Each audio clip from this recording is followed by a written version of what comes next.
to the AJ Brown Show, where we talk about all things investing, options trading, and the like. Now, here's your host, AJ, whose primary mission in life is to help you become a better investor.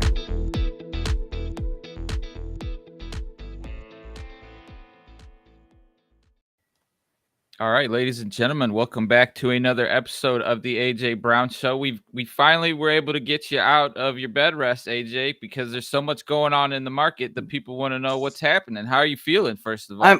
I'm feeling much better. There is so much going on, so I had to get out. Yep. Yeah, and I guess that starts with today's CPI number, right? I mean, Sure. I'm looking at the market, and there's a huge gap up, and that's the first thing that I've seen kind of moved the last couple of days, even since like we last talked, other than going to the downside. Hey, check out this Fed Watch tool that the CME brings to us. So today it jumped up to 79.4% chance that we're going to have a half-point rate hike. And the people who think that we're going to have a 3/4 point rate hike, well, they're down at 20.6. But just yesterday, it was way different. It was down at 73.5%, and this one was up at 26.5%. So as of yesterday, people were worried that, they were thinking that a 3/4 rate hike might be still on the table. Today, they're more confident that it's going to be a half-point rate hike. But the scoop is no matter what investors believe or think, it's what those people behind closed doors who started meeting today, they're going to culminate with their meeting tomorrow. It's what they actually think, right? So this is more of kind of a gambling thing going on here. And are they looking at today's data? Like, are they Yeah. looking? They have to, right? Yeah. So if you take a look, for instance, I'm pulling up the calendar, and here it is. Federal Open Market Committee meeting begins, and CPI. So they were looking at the Consumer Price Index that came out this morning at 8:30 New York City time. And the consensus was that there would be a 0.3% increase month over month. It was only up 0.1%. Year over year, they were expecting 7.3%. Last time it was 7.7%. Actually only came in at 7.1%. And when you take out the more volatile grocery store and fuel costs, I mean, it still was lower. Month over month, we came in at 0.2% instead of 0.4% as expected. And year over year, we're down at 6%. The Fed would like to see us down at 2%, but in the short to medium term, they'd like to see it down to 4%.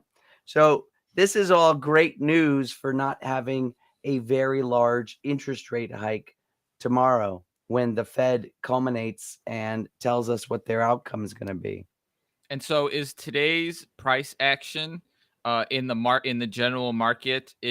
Are they predicting that half basis point is going to take effect? And if we're looking at the gap up, would that be an extent? Would we get an extension tomorrow if they come out with that news? Like, because I know we've looked at the S&P a few weeks back, and looking at it now, that gap up is near some resistance there.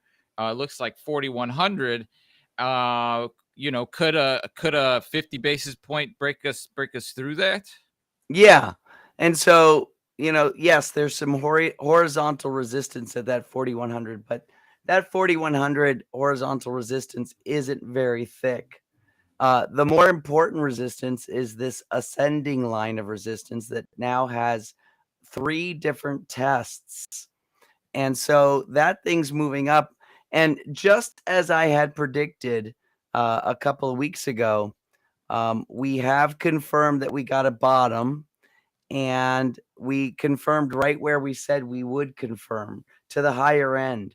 We said somewhere between about 39.50 or 38.50 and 39.50. And as you can see here, we came in at 39.33. And so now we're expecting to go higher. Let me go ahead and expand this chart a little bit. And this is all based on just retracement theory, which seems to be very, very solid these days. Looks like we're going to go above 4,100 and about $15. Anything above that, and we're going to continue to be in our uptrend. Now, I actually think we're going to get higher. We're going to come up and test this line of resistance again. And so I'm thinking 4170 before we see any sort of like pause in this current price action. And the only thing that could thwart this SIP is if tomorrow they come back and surprise us with something else besides a 0.5 point rate hike. And if that is the case, the next thing that I start to think about is the VIX, right? We're talking about a large movement up today in lieu of the CPI number. If something drastic happens tomorrow, I mean, that's volatility, which should affect the VIX. Absolutely. So, first of all, we have to realize how jittery people are, especially as this Fed meeting got close. As of last Friday, we got the Producers Price Index. The Producers Price Index is a measure of inflation kind of between, where things are made. And the Producers Price Index on Friday came in higher than expected. Wholesale inflation was higher than expected. And so, as you can see, in the last couple of days, people have gotten a little bit worried. When you see the VIX go up, it means worry and fear is going up. And so people were hedging. And that's why we also saw in the S&P 500 some kind of pullback and some stall there. And there was a lot of jitters. And that's also why we were seeing over here in our Fed Watch tool, we were seeing people starting to sway towards, well, maybe the Fed is going to raise 3/4 of a point. Now they're back at a 0.5 point. And again, that's because of the CPI numbers. But when we take a look at that VIX, one trade that I like to do, and this was actually turned on to me by one of my coaches. This is a trade to protect your whole portfolio because a lot of our portfolios are based on having an idea of what's going to happen. But we want to have something in place just in case there's a surprise. And so what I have found, if we take a look, this is a cool little option trade, SIP on the VIX. I was going to call you Vic on the SIPs. SIP on the VIX. If we take a look over here and I come over here to my weekly options. So what I'm thinking of doing is creating a vertical spread that doesn't last very long, maybe till right after the holidays. So there's a December 28 expiration. And if I create a credit off of, say, a vertical spread here, let's see. So if we take this mark price right here, and what if we do this one right here, the 20 and the 19? So if we create a credit off of this, this would be about 13.5 cents per share. Or if we're talking about per contract, it's about $1.35 per contract, right? 13.5 times 100. Actually, what is that? $13.50. I got to make sure I move the decimal point the right number of spaces. So $13.50 per contract is what this credit would be. And then I come over here and I immediately on the call side do a debit down here. Let's take a look. How about this one right here? This is 57.5 to 48. So that's maybe 9 cents. This is the 28 and 29. And so I would get automatically, because I'm creating more credit than I am debit, I'd get a little bit, not too much, but a little bit of difference there, maybe about 4 cents. So about what, $4 on every contract of this strategy I'm talking about. But what I'm creating is a profit and loss diagram that basically looks like this at expiration. And so long as price stays between these two marks, and that mark is $20 and $28. Or is that 28 or is that 29? It's actually $29. So long as it stays there, I'm not going to make much money. I'm going to make about $4 per contract, right? So not much money to be had. But exactly what you're talking about. What if something unexpected happens and it causes people to become afraid and it shoots the VIX up above 30? If it shoots the VIX up above 30, all of a sudden this $4, it turns into something like $100. And so what this trade does is it's a break-even trade if what's supposed to happen happens. But if something unexpected happens, it pays back big time, which could offset any sort of hurdles we get with any of our other positions. So this is a trade that it's basically a credit spread, vertical credit spread married with a vertical debit spread, such that the normal case is just a little bit above break even. But if something surprising happens, it pays back big time. I recommend people look into that position because now is a really good time to do that. And people often ask, Sip, why would I do this trade? But let's look back in history. If I look back since the beginning that the Fed even was created, you'll notice that right down here, and this is a perfect study of human like psychology. When people are confident, they're confident to a certain amount, right? And this shows confidence down here. But when people get scared, they tend to get scared and it goes through the roof for like a momentary amount of time and then it calms. But scary feelings on the inside take us more emotionally than confidence does. That's why, one of the biggest genres in film is horror films because people kind of feed off of the adrenaline of being temporarily surprised. Well, we can trade off of that shit with options by just showing you the strategy that I just did. Because when people get scared, that VIX jumps up so quickly. And so we can create that pattern that says, well, if we're just normal, because when we get more confident, we really don't get that much more confident in like, an emotional way. We just are like even keeled. So we don't really worry about the backdraft. But if people get scared and it shoots up, our profit also shoots up. So this is a really neat, what I call hedging trade, and people should consider it. Yeah, and that's one of many of the strategies that we at Trading Trainer and the community goes over on a week-to-week basis. I just wanted to bring that one up because we are seeing some movement today. We're going to see some movement tomorrow. It may not even be in the right direction, but because this information is hitting the wires, people, prices are going to be moving. So that's one setup.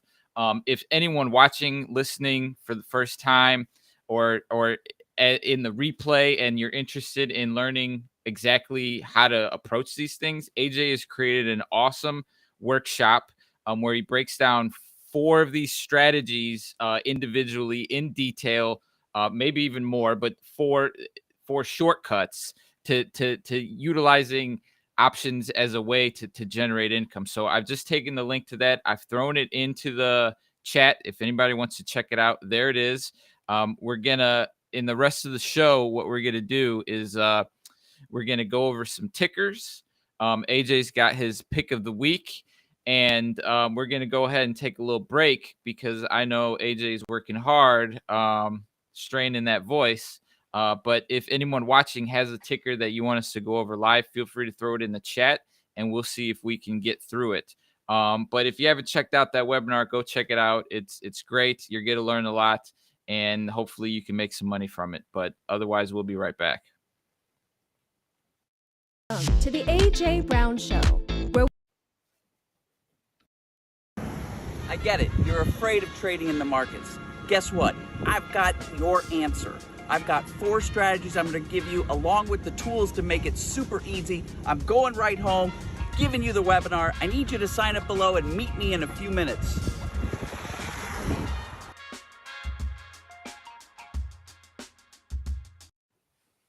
All right. I got ahead of myself there. Okay. Should we go into your pick of the week? I feel like this is something we discussed not too long ago. Yeah. When we talk about trading options and selling premium, boring is great. This sounds like a boring company. Therefore, there must be some sort of play that has been working time and time again, because I know that's what you guys like to do in the Thursday mastermind sessions, is just stick to the winners and consistency. So today's pick of the week is Xerox, ticker symbol XRX. No matter how much shade that Xerox gets for being boring or outdated, one thing compared to some of the other companies that seem to get a lot of the limelight, Xerox makes money, right? Every earnings is positive. They give a heck ton of money back to the dividend holder, the shareholder, in the form of a dividend. I mean, you buy this stock for about $16, and every quarter you're promised 25 cents. I mean, if you do the math, let me pull up a calculator really quick. I mean, 25 cents on a $1 investment every quarter. Let's see, 0.25 divided by about $16. That's over 1.5% or about 6% per year. That's not bad for just owning this stock. So a lot of the investors don't care really if Xerox goes up or down in price. They're actually okay with it staying sideways because they're making 6% just by owning the stock. And so these are the stocks that are great for selling premium. And we did talk about this a couple weeks. It is one of my favorite premium selling stocks. But I wanted to point it out, Sip, because one of the things that we teach our folks and what maybe our viewers could take away is that anytime our underlying symbol crosses from one half of the sideways choppy channel to the other, which is right now, we're right in that center zone. I wanted to feature this one because this is the perfect time to go back and reevaluate our trade plan on any premium selling positions.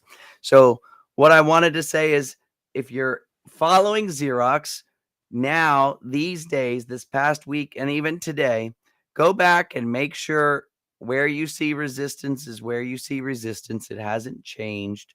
Make sure where you've got your bailouts for risk protection, they're in the right place. Make sure you've got where you're going to put your protective options, what strike price you're going to choose. Visit that. And then as far as any sort of simulations to understand the risk and the reward calculations, use some new options and use some new scenarios. The perfect time to do that, and you might want to write this down, everybody, is whenever a premium selling position crosses the center of the channel. So I just want to give everybody a heads up that Xerox is on your watch list. Take a moment and redo your plan, update it, make it fresh. It's kind of like a sports team, Sip. It's like after every game, the football teams don't just go back with their playbook back into the locker room and play the same plays. Those coaches go back the night after that game and they update all of their plays and all their plans. And the next weeks before the next game, they're teaching their football players how to play those new plays. And they always come back and they're always keeping fresh. That's what we got to do, because basically we're playing the game here with the option strategies. Yeah, and looking at the price at that 16 mark, it really makes the options components very easily tradable, right? Like you don't need to put up as much capital. No. Let me ask this. Would someone with, like, I don't know, a $2,500 portfolio be able to put a options trade on? So the scoop is it's a combination of your portfolio size and it's a combination of your risk appetite. So what we like to do is we like to calculate when we create our plans. This is all expelled out in our program, but also it's explained in that workshop that you talked about earlier. What we like to do is we like to figure out what's the worst thing that could happen to us before our bailouts or our hedges, our protective options kick in. How bad could it be? And once we know how bad it could be, we then compare that to how much we're willing to risk. And we do a calculation, and that'll tell us how much of our portfolio we can invest. So if you're willing to risk a little bit more, then perhaps a $2,500 portfolio would work with this. If you're willing to risk 4% of your portfolio, then perhaps you could get this to go. You'd have to crunch the numbers and do the plan. And that's something we teach. And we also give away software tools that do a lot of the math where you can make errors, like make, rounding errors and stuff. It does it all for you. That's what a lot of people like in our program, SIP, is that we do that all for them. Yeah, and the link to that is in the chat. We've got our speed round. We've got one request coming up from the chat. But before we jump into that, just to kind of continue on with what you mentioned, there's a lot of approaches to trading options. There's a lot of strategies.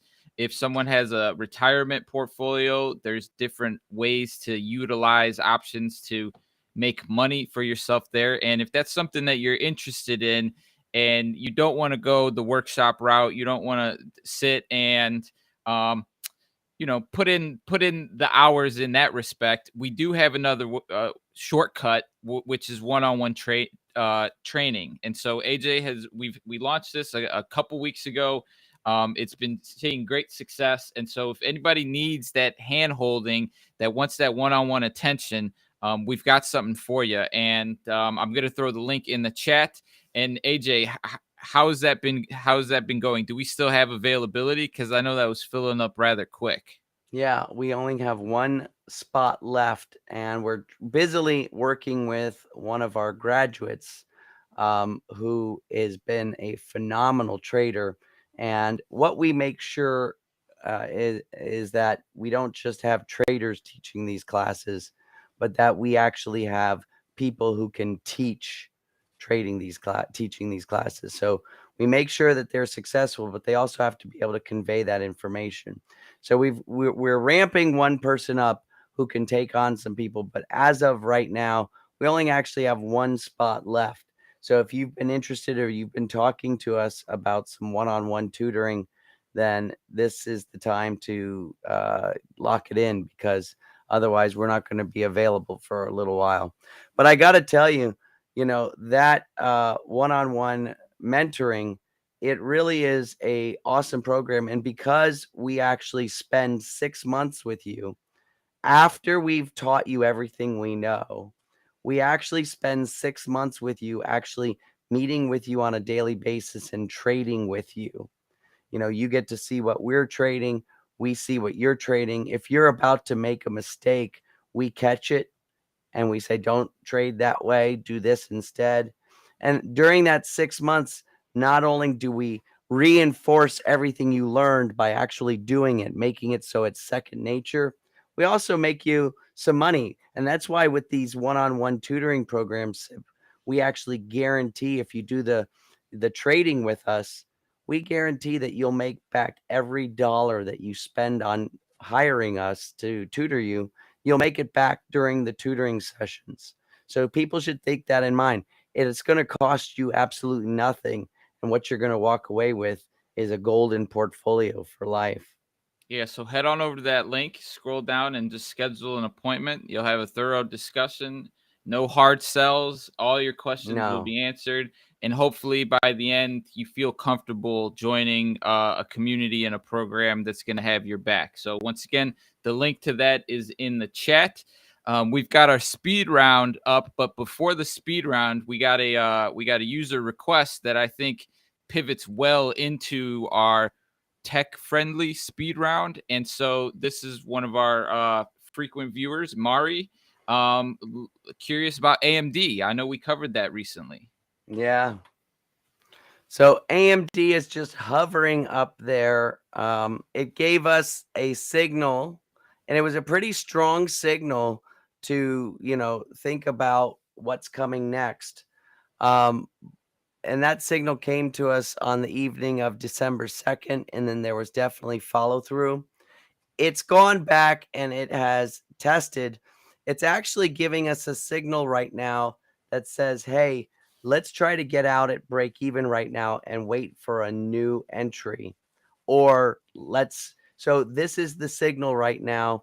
It basically has reversed on us. We could either, and I would recommend heeding this signal, and let's see if we can get out, get our commissions covered, and live to trade another day.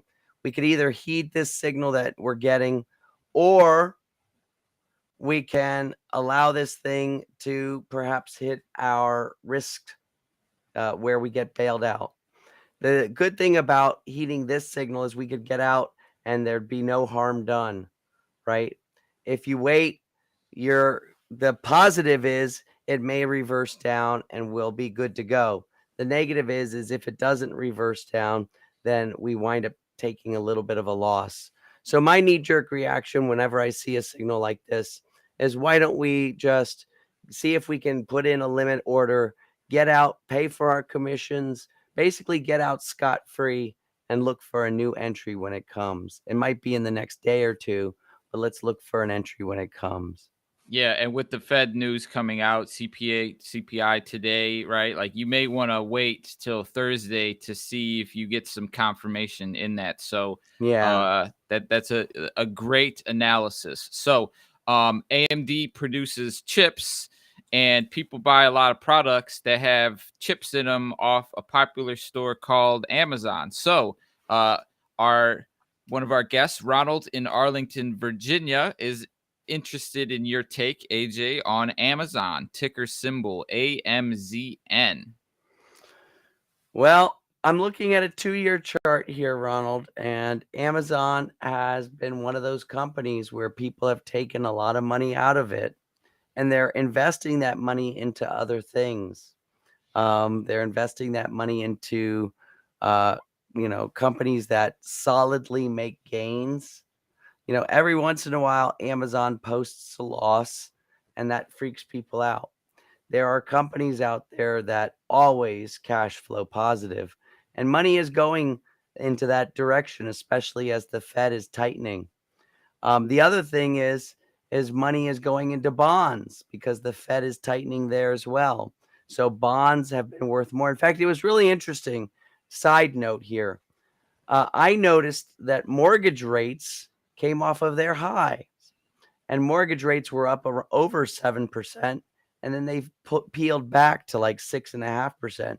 And I was curious about that because, and you guys got to remember, the Fed influences what's called the overnight lending rate, but mortgage rates aren't based on the overnight lending rate. Mortgage rates are based lightly on the 10-year bond, and they're specifically, based on what people are, and not people, but investors are willing to pay for mortgage-backed securities. And so when the Fed has been selling, and we've been talking about that a little bit, the Fed has been selling these bonds, you would think that all of a sudden the rates would go up. But what that has caused is a whole bunch of interest in people like locking in those high rates, like 7%. Like we said, people are willing to buy Xerox so that they get that 6% dividend every year. People are willing to buy these bonds if they can get 7%, right? And so all that interest and people buying those bonds is actually causing the price to go up and the yield to go down. So it's been making, all the interest by investors, it's been outpacing the Fed sell-off. This is a temporary condition, folks, but because, the Fed has bought a lot of mortgage-backed securities. They were the number one customer for years, so they've got a lot to sell. But as of right now, there's so much interest in making those higher returns that investors are fleeing from stocks like Amazon, Meta, anything that has any sort of risk associated with it, meaning businesses that don't always show a profit. Money is going from there into these more secure investments. So coming on back to Amazon, I don't think it's a bad thing to think about putting Amazon into our portfolio. So one strategy I would think about doing here might be doing the naked put or cash secured put strategy in order to lock in a low price on buying Amazon to have in our portfolio for the long term. And once we've got that low price locked in, we could then go and sell covered calls against it if we wanted to create kind of an income. But I'd worry about, doing our traditional income strategy on this Amazon, because it could actually fall farther as the Fed continues through 2023, 2024, and into 2025 with their monetary policy tightening. Yeah, I just looked fundamentally, and I mean, the holiday season, I know they're going to be hitting their sales numbers. And on the analyst side, right now we're trading on the low end. The high end is 270. So there is a little something there. It is a little cheaper these days, right? It was like a $1,200-$1,500 stock for a few years there. So And then I they mean, did the split. Yeah. yeah. So if you like Amazon in the long run, we are at a discount, but like AJ said, there is room to the downside. So you may want to wait that out a little bit. So thank you, Ronald, for that. Moving on to our next ticker. This is Eric from Santa Clara, California, and he's interested in Alphabet, aka Google, ticker symbol GOOGL. Sorry, I was looking at what a cash secured put would get me on Amazon. Google, let's go back 2 years. Let's do the same thing we did with Amazon. Kind of the same thing. Google is a stock. This is the time to be buying. But I wouldn't just buy retail. I give you the same advice that I just gave the gentleman from Arlington. Let's add some Google to our long-term portfolio. If we get it cheap enough, we can write covered calls against it. So how do we lock in that price? So let's zoom in here, and you can see here that it would be, Google is trading somewhere between about, I don't know, $101 all the way down to $93. And so if I come over here to the Google, they will go out to January 20th. So if I scroll down here to that strike price, what are you willing to pay for Google? If you wanted to add Google, are you willing to pay $100? If you're willing to pay $100, you could go ahead and sell this thing, and you would get what, $485 for every contract you sell. So if somebody who buys that contract from you doesn't decide to sell you the Google for $100 between now and January 20th, you keep the $500 per contract, the $485 per contract.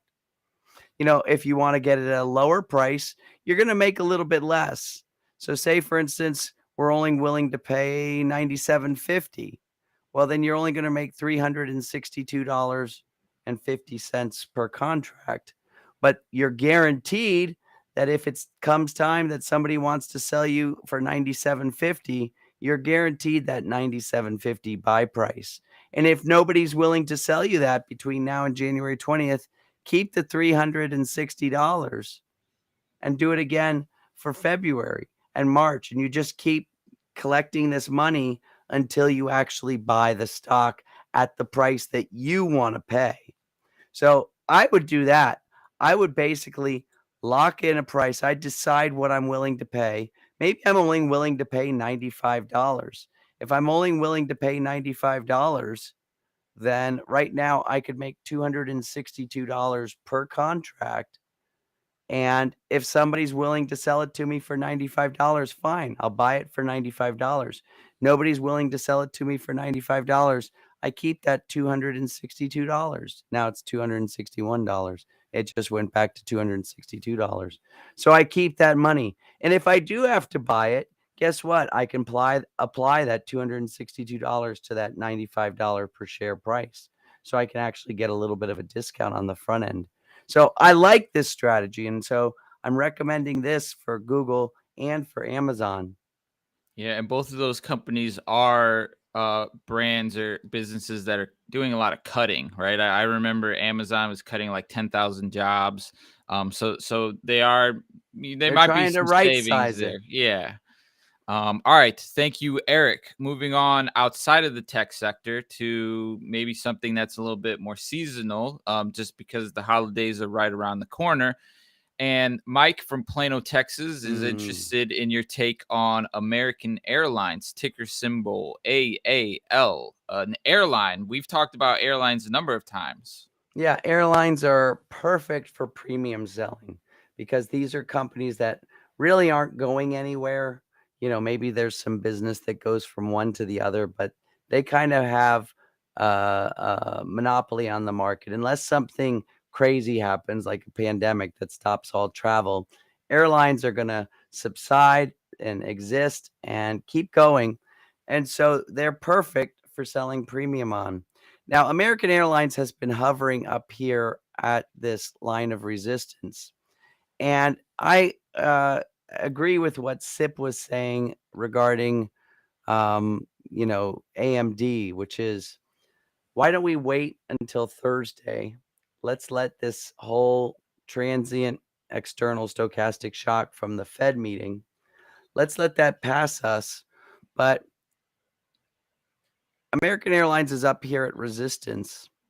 And so let's think of a way to perhaps either short the stock, or let's go ahead and buy some put options that are deep in the money, far out in time, and then we wait. That's what's called our initial covering position. So let's buy it while the price is anywhere above this center zone. And then as American Airlines dips down to the other half of the center zone, somewhere down here, that's when we're going to follow up that initial covering purchase by selling some puts and buying some protective calls, probably with the strike price up here around $15. So the calls, I'll buy them, but I'm not going to buy them until the underlying symbol price is down here. That means I'll be buying these calls at a discount price, and I'll be selling those at the money near term puts at their highest price. And so that's going to create the good dichotomy. So we're in a good place. Let's wait to Thursday. Maybe we'll touch on this when we meet again on Friday for our regularly scheduled show. But I think you've identified a good setup on a trade here. Yes, thank you, Mike. We cover a number of the airlines, and it always seems to be like a very similar pattern where they hit this resistance, and you can sell, collect some premium, and then we fall back. But you're absolutely right, AJ. Today's news is bringing the market up. Everyone's happy about inflation being lower. But the reality of it is tomorrow could trump anything that we're seeing today, and maybe this rally today won't last. But that is something that we will cover on our show on Friday, because today is just our reschedule from last week. But I feel like we're in a good place. There's some good setups. The information is coming out. We got the holidays right around the corner. So tomorrow is really going to probably set the pace going into the rest of the year. Would you agree with that? Yeah, it's going to set the pace going into the rest of the year, and then it's probably going to set the pace starting the new year. And that January of every new year oftentimes sets the tone for the whole year. So we like to pay attention to what's happening in January, because a lot of times, almost more times than not, what happens in January happens for the year. So let's see what happens in January. But I have to say, and we'll talk about this on Friday, but I'm going to give everybody a little bit of a palate wetter. When I take a look at, and I know I've shown this before, but when I take a look at income, right? This is income. So you can see, yes, we've had income going up. But then when I take in outlays, you can see that, for instance, some of these income numbers are slowing and these outlay numbers are going much faster. And then when you subtract those two, you get what's called savings. And if I just show you savings, which is what I've been kind of ringing the alarm bell about, our savings is getting eaten into. We've got our lowest savings and the largest amount of credit card debt. So even though we're in this little rally that's coming up on what, like 3 months on the SPX, I'd be careful.